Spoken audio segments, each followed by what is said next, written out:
বহিৰাগতৰ বিৰুদ্ধে এখন যুঁজ বাংলাদেশী মূলৰ মানুহৰ বিৰুদ্ধে। এই যুঁজখনক কোনোবাই হিন্দু মুছলমানৰ ৰূপ দিবলৈ চেষ্টা কৰিছে। এইবিলাক বাধা উফৰাই আজি বীৰ লাচিত থানাৰ হিন্দু মুছলমান সকলো খিলঞ্জীয়া সৈনিক ইয়াত লগ হৈছে আৰু অনাগত দিনত আজাদ চৌধুৰীক গ্ৰেপ্তাৰ কৰিব লাগিব। আজাদ চৌধুৰীৰ ঘৰ এভেকশ্যন কৰিব লাগিব। যোৰহাটৰ বহুতো খিলঞ্জীয়া মুছলমান মানুহে আমালৈ ফোন কৰিছে যে সেই অঞ্চলটোত প্ৰকৃততে আমাৰ অসমীয়া মুছলমানৰ অঞ্চল আছিলে।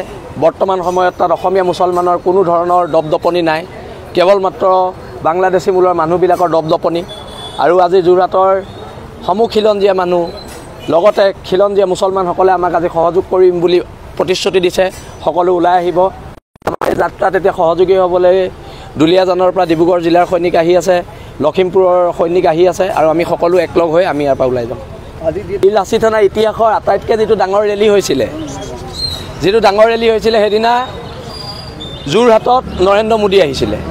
এতিয়া সেইদিনা যে আমি ৰেলীটো কৰিছিলোঁ গৌৰৱ গগৈ মতে কৰিছিলোঁ নেকি? আজি গৌৰৱ গগৈ আহিব কংগ্ৰেছৰ ভ্ৰমণলৈ যা, আমি যাম এফালে, তেওঁ যাব এফালে। এখন জাতি ৰক্ষাৰ যুদ্ধ। কোনোবা গৌৰৱ গগৈ আহিছে, নৰেন্দ্ৰ মোদী আহিছে, হিমন্ত বিশ্ব শৰ্মা আহিছে, বীৰ লাচিত থানাৰ লগত আমাৰ কথা নাই নহয়। জাতি বচোৱা সংগ্ৰাম আমি কৰি যাম আমাৰ ৰাস্তাত। বিজেপি কংগ্ৰেছে নিজৰ ভোট বেংকৰ ৰাজনীতি কৰি আছে, কৰি থাকক, তাত আমাৰ ক'বলগীয়া একো নাই নহয়।